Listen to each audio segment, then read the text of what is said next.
Hello students, Michael Sanchez here. Today we're going to be talking about advanced scales, and I'm going to be going over my fingering pattern that I teach students in my private studio, and this is the way that I was taught how to do scale fingerings. This works really well for students that struggle to remember a certain fingering, and it's really organized to where there's different patterns that happen and help you to hopefully make comparisons on how one type of scale has maybe the same fingering as another, and hopefully connect the dots so that you can do more of your 3-octave scales in a certain organized fashion. So to start, I kind of have a sheet written out, which looks like this. So basically we have the scale, we have the position, and the fingering. So we're going to deal with 3-octave scales here.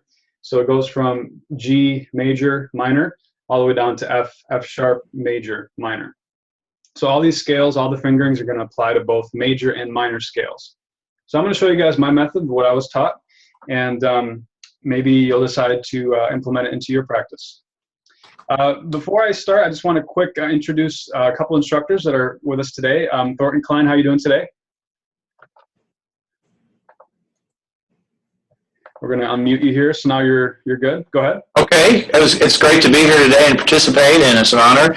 And thank you, Michael, for asking me to. Absolutely, thank you so much for joining us. And Stephen McMullen from Houston, Texas, how are you doing today? Hi, I'm fine, thanks. It's Stephen McMillan with an I. McMillan, so sorry, sir. I'm used to it. I will get it from now on. All right. So yes, let me go over my method, and then I'm sure you guys will have some insights to it. So first of all, the G major scale, 3-octave scale, is going to be the easiest 3-octave scale because it only goes into 5th position. So we're going to write a big number 5 in the spot of the first position scale spot. A flat and A, 7th position. B flat B, 7th position. C sharp, 9th position.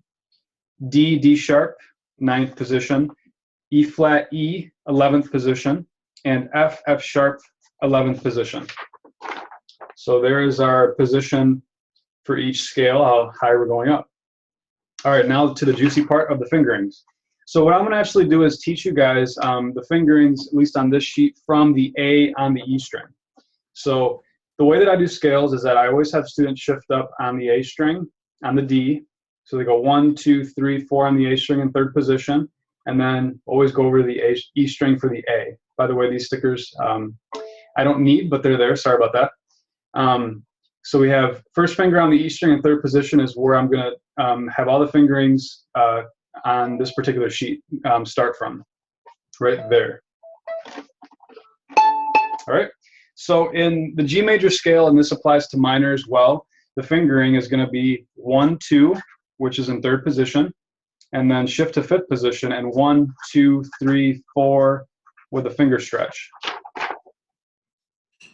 So that's the way that I teach the G major 3-octave scale. So this is 3rd position, 5th position. Okay. Now what's nice about my fingering that I'm going to tell you is that it's always the same way going up as going down in the top position. So we're going to do 4, 4, 3, 2, 1, and then shift down to 1st position for the B. So same way we went up with the finger stretch, 4, 4 is going down 4, 4. And then when we get to the 1, we shift down to 1st position for the B. Okay? So that's my G major scale fingering. A major, A flat, we're going to do 1, 2, 1, 2, 1, 2, 3, 4.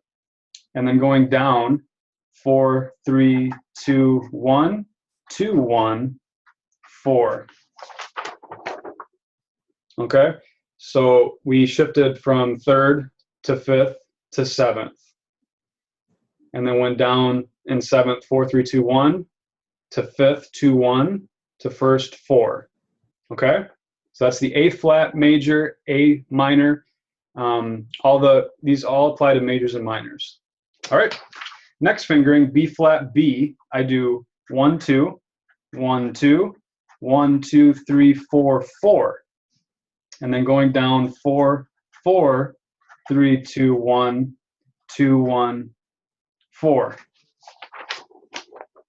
Okay? So now we have here A flat A, we have B flat B. These are the exact same fingerings except for one difference. Here we don't have a finger stretch. Here we do. You see 4 and 4, 4. Going down, same thing, 4, 4. 2, 1, 4. So these are the exact same fingerings except for the finger stretch. Okay? They go in the same position. All right, let's go on to C, C sharp. 1, 2, 1, 2, 1, 2, 1, 2, 3, 4. And then going down 4, 3, 2, 1, 4, 3, 2, 1, 4. Okay, so now this is what I call the median fingering, because going down it just works out pretty well. 4, 3, 2, 1, 4, 3, 2, 1, 4, 3, 2, 1. But as you can see, it goes in the 9th position. 3rd, 5th, 7th, 9th. 9th, 5th, 1st. All right. Next one, we got 1, 1, 2, 1, 2, 1, 2, 1, 2, 3, 4, 4. 4, 4, 3, 2, 1. 4, 3, 2, 1, 4. These two scales, C and C sharp and D sharp, have the exact same fingering, except D has a finger stretch. 4, 4, whereas C only had 4. Okay? You remember what I said up here? A flat and A and B flat and B, same exact fingering except for a finger stretch. Same thing here. C and D, same exact fingering except D has a finger stretch. Do you see the pattern? These two are grouped in that way, these two are grouped in that way. So that's the way you should think. So when I do C, I know that I'm not going to do a finger stretch. When I do D, I know I'm going to do a finger stretch. Okay? All right, E flat E, the fun ones. 1, 2, 1, 2, 1, 2, 1, 2, 1, 2, 3, 4. And then going down 4, 3, 2, 1, 2, 1, 4, 3, 2, 1, 4. My pen is starting to run out of ink. So yeah, this is an 11th position scale. So 1, 2, 3rd, 5th, 7th, 9th, 11th. Going down 11th, 9th, 5th, 1st. Okay? And the last scale is going to be the exact same fingering. 1, 2, 1, 2, 1, 2, 1, 2, 1, 2, 3, 4, 4. 4, 3, 2, 1, 2, 1. 4, 3, 2, 1, 4. Exact same fingering as the E flat E is the F sharp, except the F sharp has a finger stretch. You see the pattern? These two are together, these two are together, and these two are together in that they're the exact same scale, but the bottom one had a finger stretch. Okay? So what's the difference between A major and B flat minor? A major has 7th position, no stretch. B flat minor has 7th position with a finger stretch. All right, cool. So that's kind of the first thing, is seeing how those are kind of grouped together. But I want to point something out as well that's really important with the way that I think with these fingerings. I'm going to use a different pencil pen. I'm going to circle the numbers where I go down, okay? And in the G major scale, we go down. Actually, let me start with A flat A. Okay, do you see that I just circled this 2? Okay, so when we're going down from 7th position into 5th, we're going down to a 2. Okay, we're going to do the exact same thing with the B flat, and the exact same thing with the E flats and the Fs.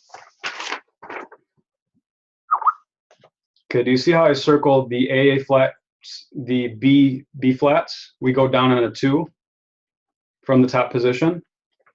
And then down here, we're doing the exact same thing with the E flat E's and F sharp F's.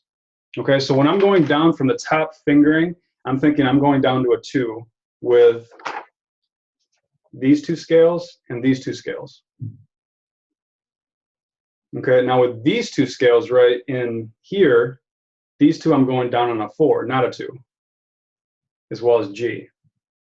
So G I'm going down on a 4, C and D, I'm going down on a 4. These two and these two, I'm going down on a 2. All right.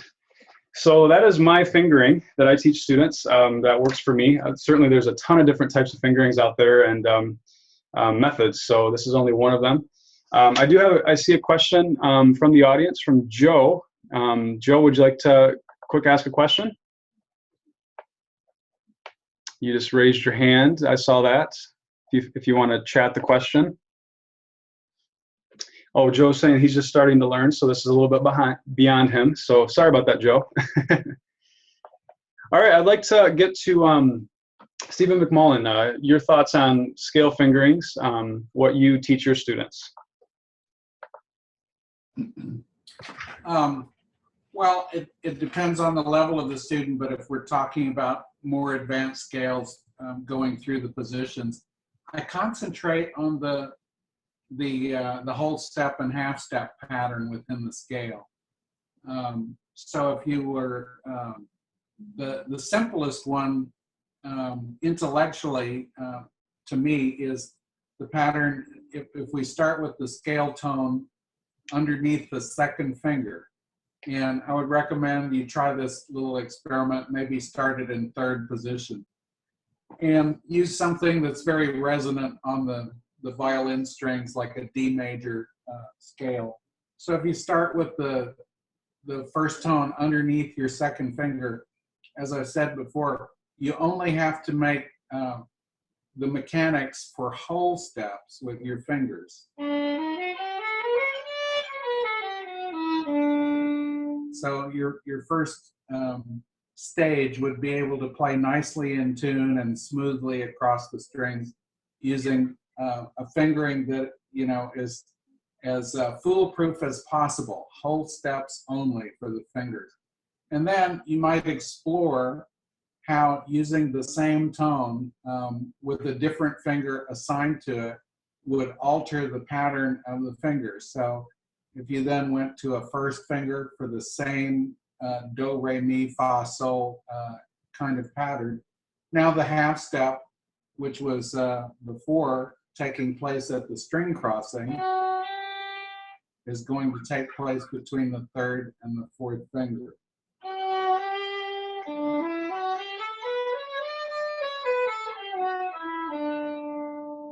So do first finger tonic scales.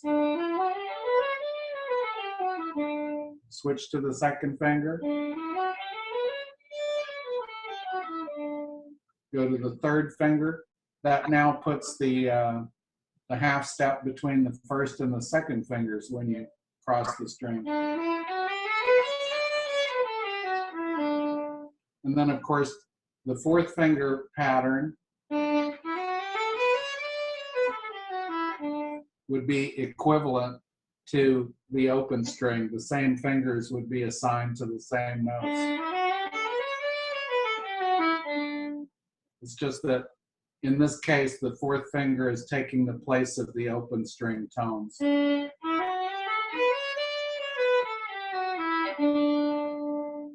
So, you know, being able to do these 4 hand positions fluently is just a starting point. Being able to play in tune, maintaining the same scale pattern, but using different positions and therefore different fingers being assigned to the scale tones. After that, do you want me to talk something about going up into the higher octaves? It's up to you. Yeah. Do you want to just? I mean, what did you think about the method that I went over? Do you think that could be a potential method for students, or is it similar to what you do, or is it a little bit different? No, I don't quite explain it that way myself, but I have explored a number of books which use that, and I find that some students find that methodology more enlightening. And so that's a fine way to put it. As long as we realize that what we're dealing here for purposes of simplicity with major scale. So if you're in the dark about when somebody says we're going to play in the key of D major, the first letter refers to our bass tone, what we call the tonality of the scale, and the word major, which it's either major or minor, literally just means big or small. And so I think it was probably named for the fact that the first three tones in the scale are either two big steps, major, or a big step, a whole step, and a half step. So minor, small. And that it's really nothing more than that. And so sometimes students who are introduced to scale theory are a little mystified as to how a scale can be called B flat major, because somehow they associate flats with the tonality rather than with the starting note of the scale. So I would say just be aware of your whole step, half step pattern within the scale. It's in the C major scale, I use a funny little sentence which goes, "Big cows eat faster." And that's just to remind the students that the notes E, F, B, and C are I should have said B, C, and E, F in the order of the sentence, but these are the tones that are only a half step apart. All the rest are whole tones, unless we start to alter them with a sharp or a flat. So, big cows eat faster. Thanks, Stephen. Appreciate your time helping us out with some of your methodologies. That's great. Thornton, I'd like to also talk to you a little bit. How are you doing today? We got to unmute you here. 1 second. There we go. I like both your approaches to scales. I think yours is solid, Michael, about the fingering. I think anytime you can divide something into simple complexity, simple steps, it helps a student, I think. Like you said, the patterns, I like that. And I actually use that with my students. Not that, I use those fingerings, yes. Oh, excellent. Very good. So, yeah, if you're a little bit hot with the mic. Sorry, I can tell you that. Sorry about that. Let me see if I can bring it down a little bit. How about there? Is that any better? That's better. Very good. So, okay. Yeah, thank you for joining us today. So, yeah, Thornton, you're a published author. You have a book out. And, yeah, just tell everybody maybe about that a little bit and just your experience with working with Hal Leonard. Okay, I'm a published author. My fourth book is out, and it's called Practice Personalities for Adults, and that's kind of hard to see there, but it comes with a CD for practicing. It identifies 9 practice personalities of adults. I have one earlier that's for students that are not adults, children, which was called Practice Personalities, What's Your Type? And identifies 9 practice personalities based on interviews and observations of over 1,000 music students that I've taught over my lifetime and of teaching, and at least over 25 years of experience. And I've devised effective, efficient ways and strategies to teach each personality and to work with each personality. And that's sort of in a nutshell what it is. And it's I'd highly recommend it. It's great for for students and teachers and parents too. Absolutely. So, I really appreciate you sending me a copy. I'm actually about a quarter way through it, so I've enjoyed the read. Thanks. I do like both what you said about the scales, and I think we should do it. I would like to see another topic that we could cover is the chromatic scales too. I know we've covered the diatonic, right, which are the half steps and whole steps and all that. But chromatic scales, Absolutely, yeah. And you probably have your own finger method on that too. But I really think both of those methods are solid. And I actually do not use the glomming. I just recommended that. I've studied that in the past at Eastman School of Music, but I actually use the finger approach at GEO. But I would just like to add a couple of things. First of all, when I try to use as as few shifts as possible that I use. I also try to make sure that the posture is very, very correct. A lot of times students have failed to bring their thumb. I want to see, can everybody see that in the camera? I'm not sure if you can see that. But when you're playing, and you go to third position, the thumb has to completely come around and start to work under. And then it goes up to the fifth, and it's all the way under, pretty much all the way in.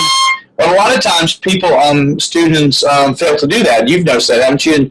That they will, they'll keep their thumb back all the way in first position while they're up in third position. Do you follow what I'm saying? So there's some proper habits that students need to work on.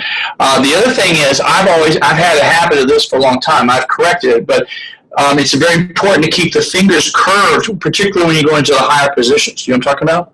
Absolutely. Because a lot of times people will, students will keep their fingers more flat, will be flat.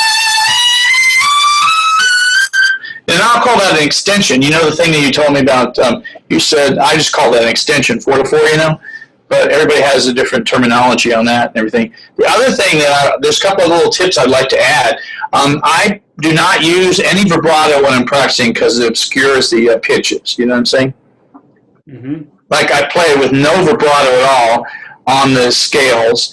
I also check all the pitches. Like for instance, when you have like with open strings, like for instance on the G scale, I would check the third finger with the open string. I would check the third finger with the open string, the first finger with the open string. I use a lot of things like that to help with intonation because it's difficult to always play in tune. And then I also use a tuner too. I don't know how many people use that. I know we're supposed to use our ear, and we do use our ear, but I also use it as a critical kind of an advocate kind of thing, as an extra thing to help make sure that my ear is doing exactly what I'm supposed to be doing. And I use one of those chromatic tuners where I actually have students actually play very slowly and to make sure that the tone, every tone is accurately in tune, intonation-wise. So that's some of the things I do, tips. Great. Thank you, Thornton. Appreciate your time. Yeah, and just to conclude, I would say, scales are so important for students to practice, and I always work on it for at least 5 to 10 minutes with each student before, when they come to lessons, and it really makes a big difference. The students that practice their scales and actually take it seriously and not just blow it off are the ones that really have good intonation. And also, if you audition for various things, they always typically ask you to play scales, and they always will be able to tell if you do practice them or not. So it makes a big difference. Just playing your songs really isn't not even close to as effective as doing scales, unless you use a tuner, like Thornton said. Using a tuner is really helpful, for intonation when you're playing the songs. But just the progression of fingerings and jumps and different things are going to be tested with scales. So it's really important to do. So thank you guys so much. Great discussion. If you guys have any suggestions on future classes at different levels, this was obviously one of our more advanced classes, but we would love to get your opinions and feedback. I do have a feedback form right on my website you guys can submit. And anybody that's in the class right now, I'd really appreciate you guys going on there and submitting feedback for us. But yeah, please include any sort of classes you think we should do in the future. We want to keep this fun and interesting, so please do. Thank you, Thornton. Thank you, Stephen, again for joining us. For now, we open. Thank you, Michael. You're welcome. We open up. Also, thank you for letting people know about the book too and everything. Yeah. Sure. Yeah, it really is a good book. When I first started reading it, I was impressed. So I congratulate you. It looks great. Thank you. Appreciate that. So. All right, you guys have a great day. I'm gonna stop the recording now for YouTube watchers. You guys have a great day.